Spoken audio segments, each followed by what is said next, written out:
Hey crafty people, I'm Sarah, also known as Craft Nerd because I'm a nerd who loves to craft. Over the years I've dabbled in most types of crafting, although for the past decade or so I've been doing primarily card making and mixed media art. I've recently embarked on a junk journaling journey that I hope you'll join me on.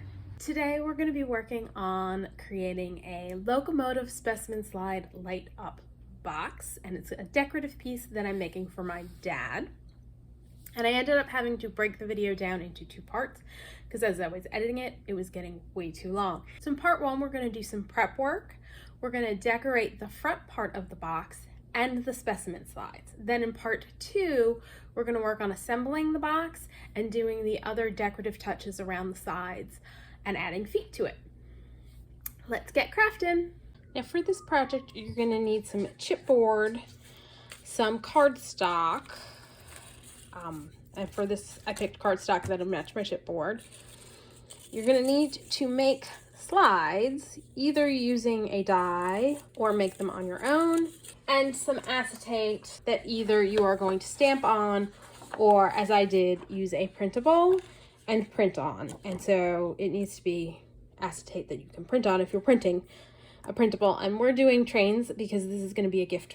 Well, by the time this video airs, it will have been a gift for my father. And to make the light box, you're gonna need some lights to go inside. So I've got the set of copper wire LED lights that I actually picked up at the dollar store. I don't know how long ago, so hopefully they still work.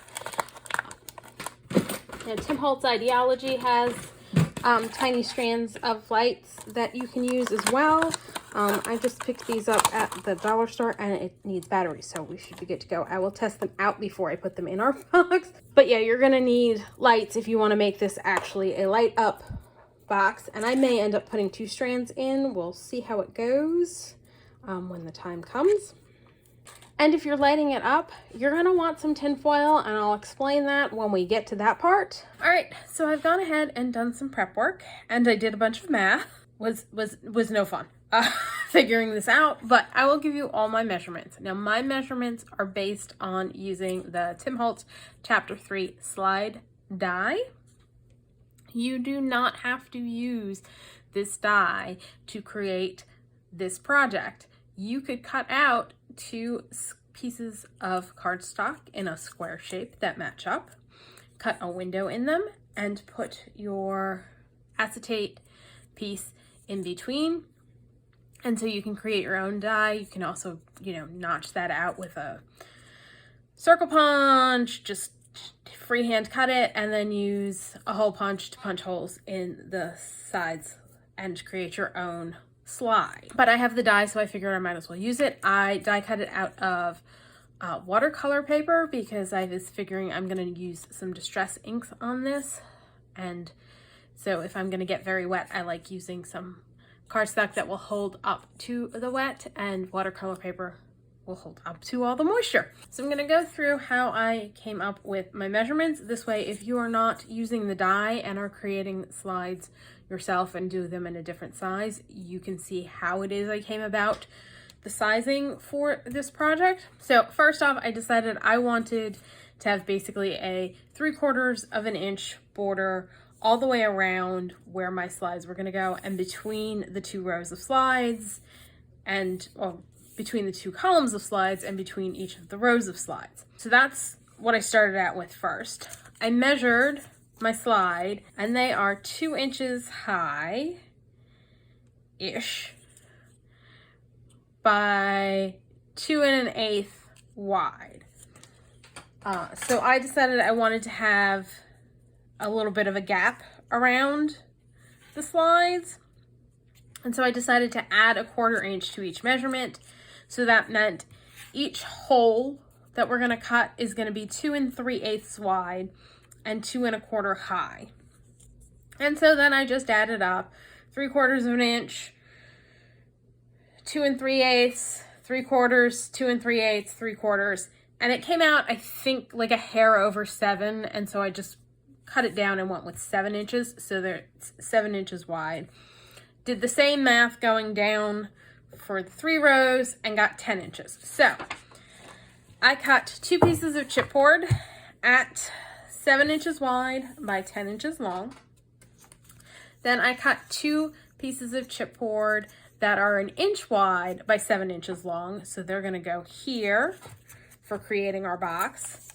And then 2 pieces of chipboard that are 10 inches by 1 inch wide, because I figured I just need it to be a little bit, like I don't need it to be a huge box, because all I'm putting inside is gonna be some lighting for going behind our slides. So I've gone ahead and done that. I've also cut out 8 strips of regular old cardstock that are 1 inch wide and 10 inches long, and 8 pieces that are 1 inch wide by 7 inches long. And I'm thinking, yes, no, that is correct for our assembly. Then I already gone ahead and drawn out my slide placement, because I'm going to cut out holes for each of the slides. And then the slides are going to be attached using jump rings. If you don't have jump rings, you can use twine. You could probably use bulb pins, whatever you have that will enable you to attach to. We're going to put holes in the sections to dangle our slides in between. So whatever you have that you can use to attach them is fine. So I am going to pull out my cutting mat. Now, something to keep in mind when you are cutting chipboard is you are gonna want to do multiple passes, shallow cuts. Don't try and cut all the way through on a single pass. So I'm just gonna line up my ruler. Excuse my head if it gets in the way, but it's kind of hard to see. All right.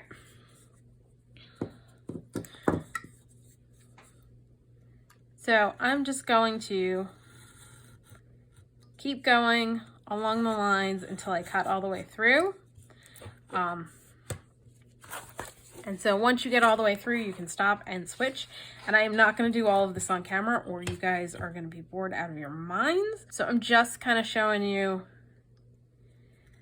And I switched my ruler placement because I couldn't see what the heck I was doing with it on the other side. So just keep going through with your knife. You could theoretically cram your scissors in and use scissors to do this, but you're probably better off doing it with a craft knife. And see, it's gone through at this point, so I can now shift and start doing the next line. And I'm hopefully gonna get this straight. Hold on. So yeah, just keep going around. This is kind of hard to do on screen because I can't see what I'm doing. But you're just gonna wanna keep going until you've cut out all of your squares. So I'm gonna go ahead and do that and come back when I'm done. Okay, so I've got everything cut out, and here is a tip. If you've got some rough edges from where you were cutting out, you can take a piece of the chipboard you cut off and use that essentially to smooth out, by rubbing them together, your rough edges. So if you just go around and do that, you can smooth out anywhere there's roughness.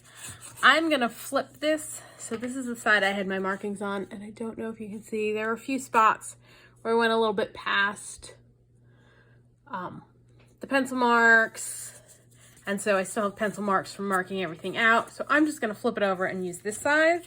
I'm just gonna go around and make sure I don't have any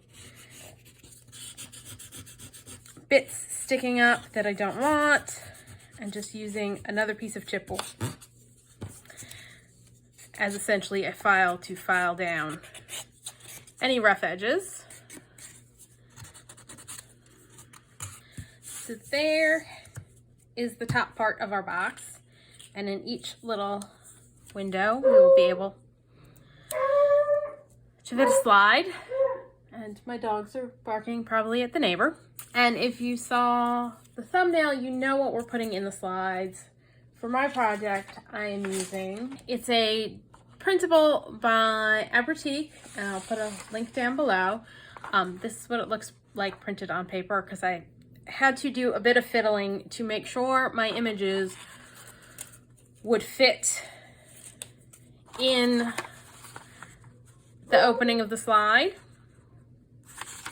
So now that I've got that done, I can cut them out and they'll fit inside my slides. So now comes the part where we are going to make this pretty, and we need to make these pretty. So I want to do Tim Holtz's eroded metallic technique for this piece. This is a crafter's choice kind of situation. You can decorate this however you want. You want to go like collage paper or collage it with book page. The ideas for how you can decorate this are infinite and are up to you. I just have been dying to try the eroded metallic technique for ages and just have not had a project to do it on. So that's what I'm gonna do. For that, I'm gonna start with Distress Paint in Salvaged Patina. And I'm just gonna do a coat of the paint over this whole surface. Let me grab a paintbrush, and you just need to coat this whole thing completely, and it needs to be completely dry before we do the next step. So I'm just gonna go ahead and paint this with Salvaged Patina. So I've got it all painted and it is all dry. So the next step is to apply some metallic paint, and I'm using Distress Paint in Antique Bronze. But before you go any further, a couple things you need to be aware of. This is a work very quickly type step, because what we're going to do is we're going to apply the paint on and do a pretty good coat of the paint. Add water, and I'm going to use my Distress sprayer. Hit it with the heat tool to dry the spots where there isn't water. So it's just going to be a quick hit to try and dry the paint that isn't underwater. And then pat it with a paper towel to pick up our watery paint spots. So you need to make sure you put enough paint out, and I'm thinking what I may try doing is do it in sections and just do one section at a time, since this is one of those techniques where you've got to move pretty quickly, because you want to do this before everything dries completely or it's not going to work. So I'm gonna just put some metallic paint on my craft mat, get a paintbrush, and do a generous coating of the metallic paint, because you need to get it on and add water to it before it dries. And I did not put out enough paint, I don't think.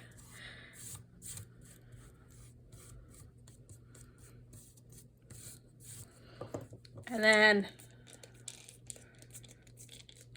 I'm adding a lot of water, like not just little, like a good amount of water on here. And now I'm hitting it with the heat tool.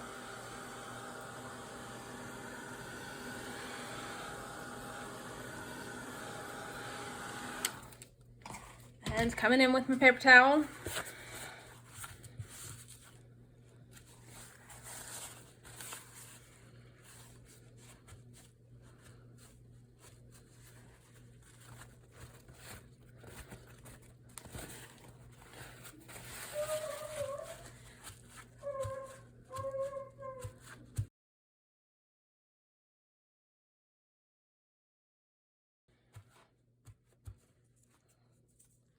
And there's the eroded metallic. Am I on screen? I am.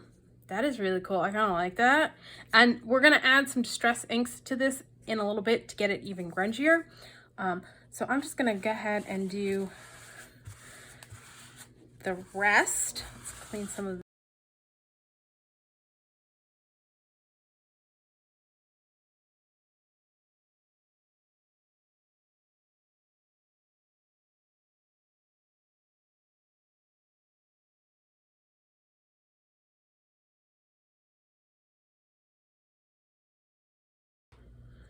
And I got paint all over the back and have made a mess. But I really like how that came out. Let's see if we can see, like,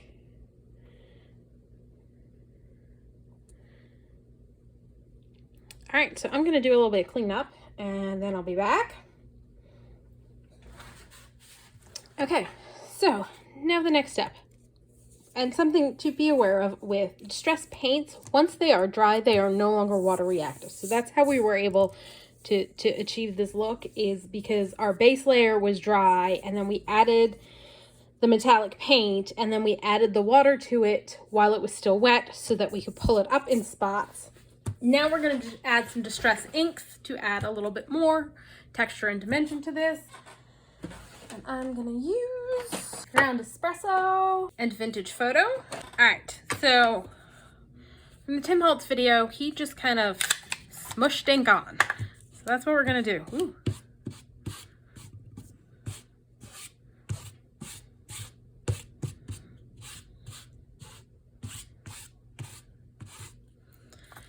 Do a little Ground Espresso and a little Vintage Photo.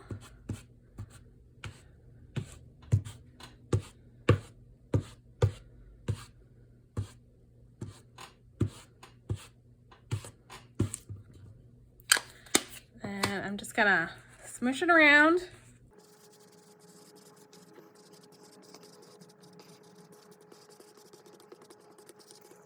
Spray some more water on.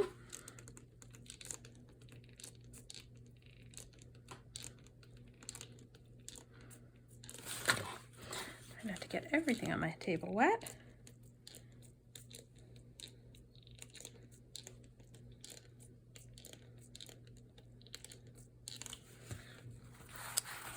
That a second and just start tapping off. Oy. I am really enjoying this. I am really liking how this is coming out.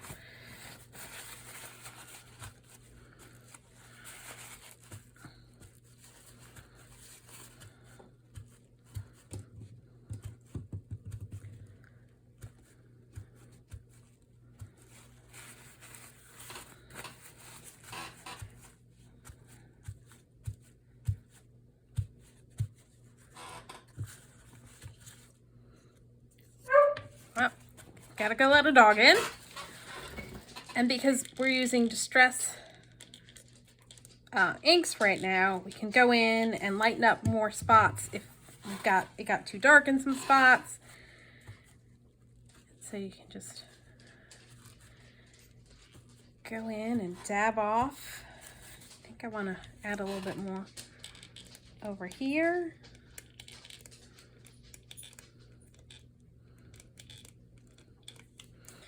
And you just want to wait a sec once you spray the water on to let it reactivate the ink that's on there.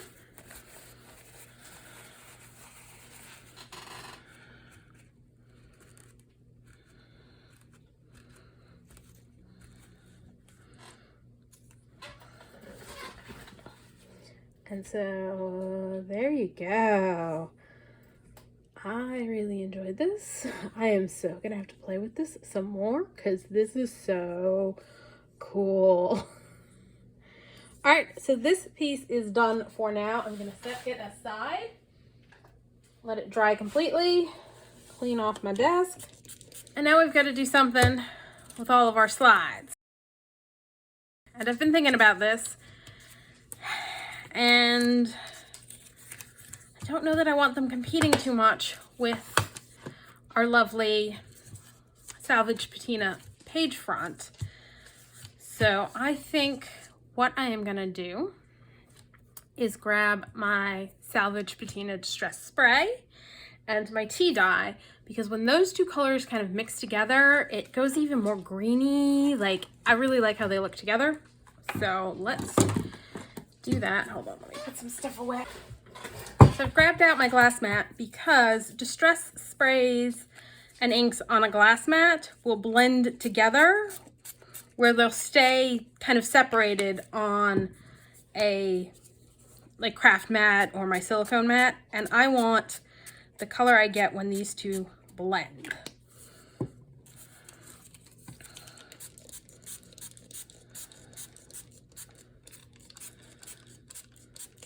See, that's what I want. I want them blending together. And I'm just gonna dip these in, and they've got a little more gray than they have in the past, but that's okay. We can play around with that.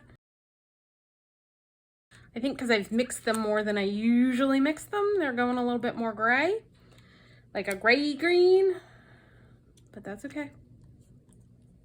I've got a plan. We're just getting color on there. Hopefully I've got just enough to get all of them colored. I'm gonna heat these with a heat tool.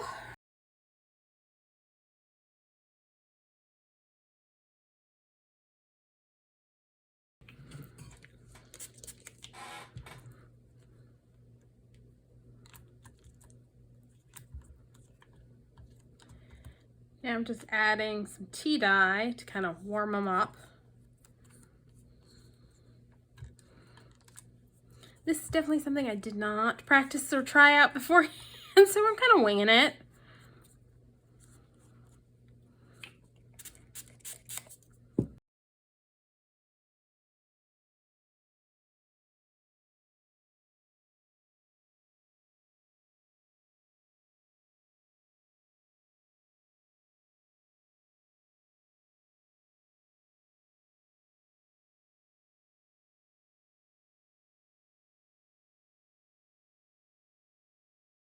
Now I'm just gonna add a little more Salvaged Patina, and I think I'm gonna put my splatter box up so I can just do a little bit of spraying.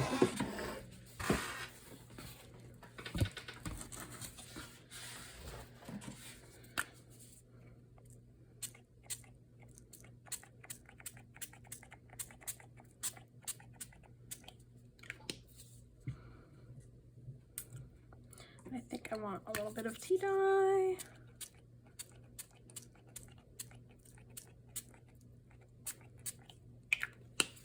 I'm gonna add a little bit of Vintage Photo.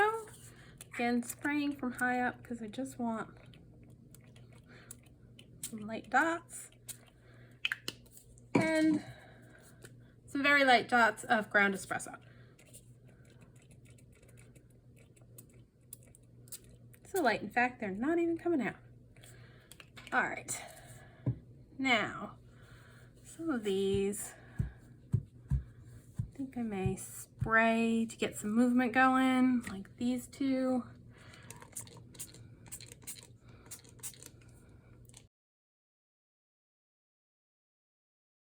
All right, I'm gonna dry these. I'm gonna cut out my trains so I can see how they look in these and decide if I like them or if they need more playing. Now that everybody's all nice and dry, I'm looking at it with our salvaged or eroded metallic piece.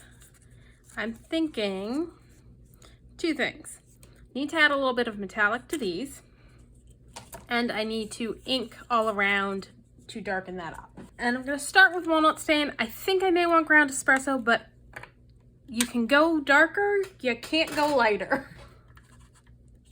So I'm just gonna ink everywhere.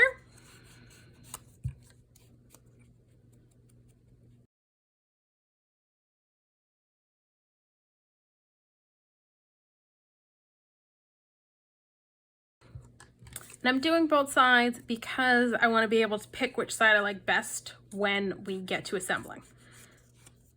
Okay, so they're all inked around the edges, and before I add the metallic paint on it, I want to do a little bit of stamping right around here, and I'm going to use my dates from the past 1 and 2 because basically I just want the really cool numbers to stamp along here. And I have puppy dogs that want to go out, so I may have to do that first. So I'm just gonna pull out some random numbers. And I'm gonna use ground espresso archival ink, and hopefully my dogs will behave and not be annoying. And I'm just gonna do that and flip this one over and do that, because again, I want to be able to decide which side I want to use based on how it looks when it's all done. All right, so I ended up only using the dates from the past ones and stamped a bunch of numbers on everybody.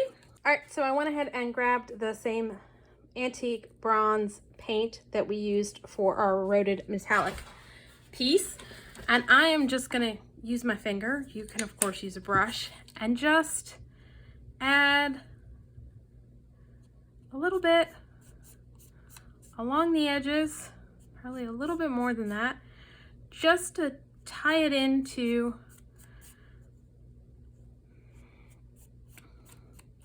the front piece. Add a little bit of metallic sparkle to it,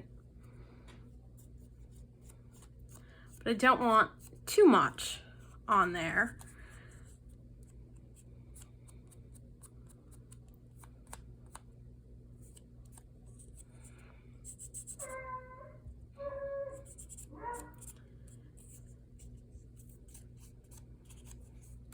So again, I'm gonna do both sides and I'll come back when I'm done. Okay, so I added a little metallic paint to each of them. And I just kind of went around with my finger and smushed a little on just to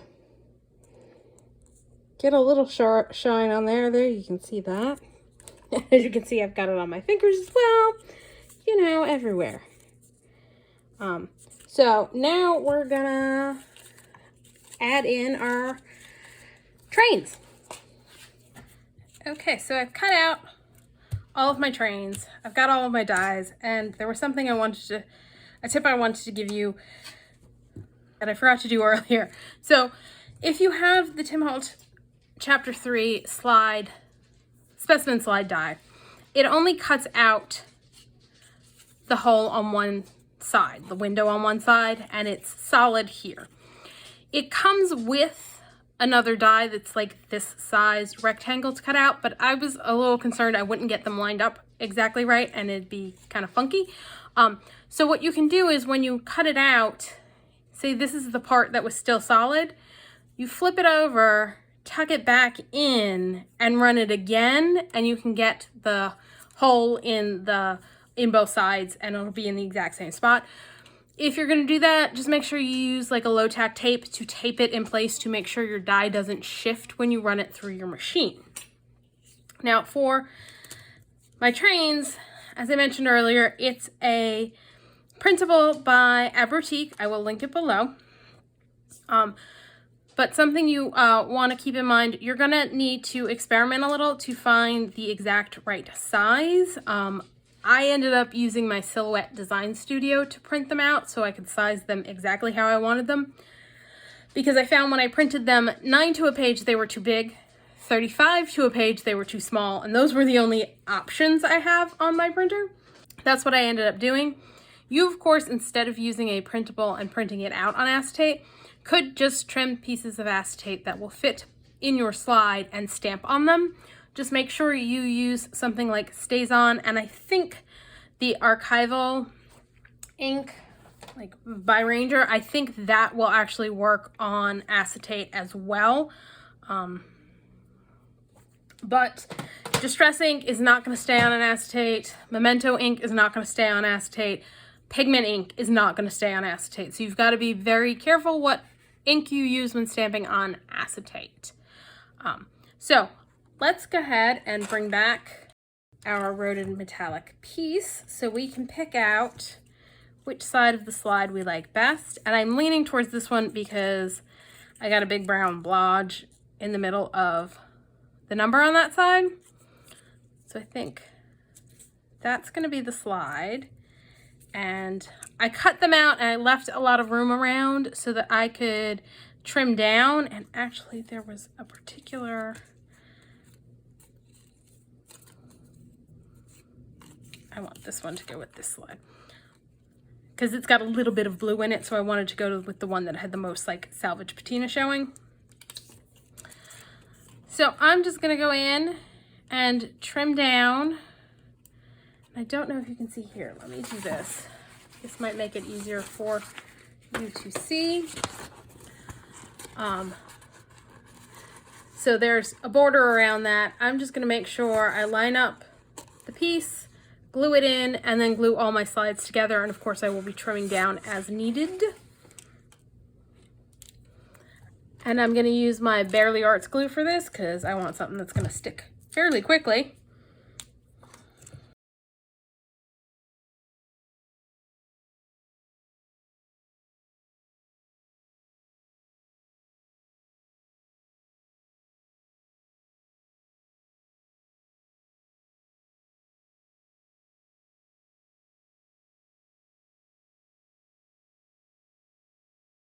Now the printable acetate that I used for this has a textury side on one side and a smooth side on the other, and it prints on the textury side. And so I'm gluing the smooth side down, which means I don't have to be as careful about whether I get glue on the image if it seeps through, but that's something to keep in mind. You don't want to have a lot of glue seepage, or you might mess up your image if it is printed.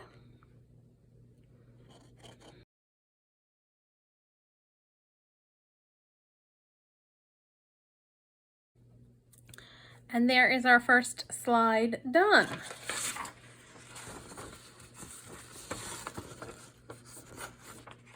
And I'm just gonna go ahead and do all of them pretty much the same. Trimming down, picking the side I like best, going from there. So I went ahead and poked holes in the front piece so that I can attach all of the slides using jump rings.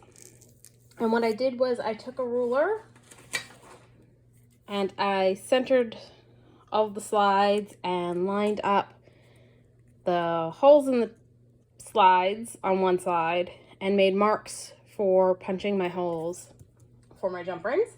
And now I am just going to go and attach all the slides using jump rings and come back, and then we will start assembly. So I realized as I was putting them in, I probably should do one for you on camera. So that's what I'm going to do. And I'm using these jump rings. And so start by showing you how to open a jump ring. So you're going to need your jump ring and 2 pairs of pliers. You're going to want to put your pliers on either side of, there's a split in the jump ring. Let's see if I can get it so that you can see that there is a split in the jump ring. So you're going to put your pliers on either side of the split, and you're going to twist one set of pliers towards yourself and one away. So you're going like that. And so when you're done, it'll look like this. You do not want to pull your jump ring apart this way. So let me go ahead and show you again. There's going to be a split in the jump ring. If there's no split, it's not a jump ring. It's just a ring and it's not going to work.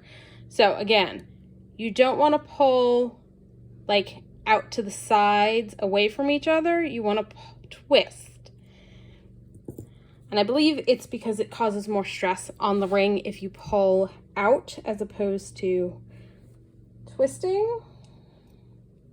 The reason I'm going off screen is because I can't see the split unless I pull it up close to my face because, well, I'm getting older and my eyesight's not getting any better. So twist. Might as well go ahead and do the last one. Twist. So they look like that. So yeah, so you don't want to take your jump ring and pull out like that, which you'd think is how you separate it apart. But no, you want to twist it so that you get it looking like that. All right. So let's put our tile in, or our slide. Well, go ahead and take a jump ring, take a slide, put the jump ring through the slide. I'm trying to make sure I put the gap part in the back. And again, to close it, you're just gonna twist till they're back together. First one goes in real easy. The rest get a little fiddly because, well, you now have one set in place. So again, run it through the hole in the slide, run it through the hole punched in the front piece. Grab either side and twist together.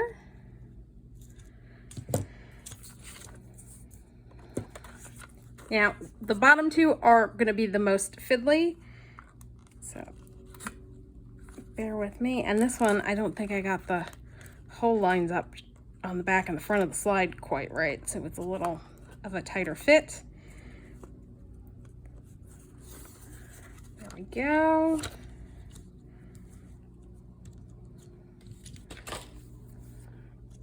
Yeah, there were a few at the top where I was not sure my jump ring was big enough for the space to fit, and had it was a little like this one's definitely snugger than some of the other ones. There's a little bit more movement, you can see.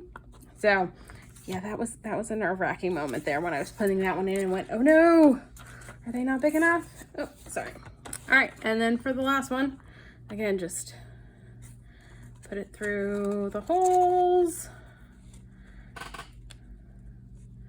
And just fiddle till you get it in. There we go. These went in. This one, whoops, sorry from the camera. This one went in probably. And actually, we're going to assemble the box next time. I realized as I was editing the video, it was getting to be way too long. There we go. So that's all for I made today. sure as I was putting if them you in, enjoyed this video, please do all the things that let acetate YouTube that I know you printed enjoyed the on, video. or my Like, transparency subscribe, sheets hit the have a smooth notification bell, side leave me a and comment the rough down side that you below. printed on. I have Thanks for joining me, and happy crafting. Smooth sides all to the front. Let's pull out and you can see the whole thing maybe. Sorry about that glare. You can almost see the whole thing. So there it is. And you honestly could put a hanger on this and just make sure you decorate the back as well, because it's kind of messy, and hang this in a window as a decorative piece. But we are going to create a box with it. So that's going to be our next step, is assembling the box.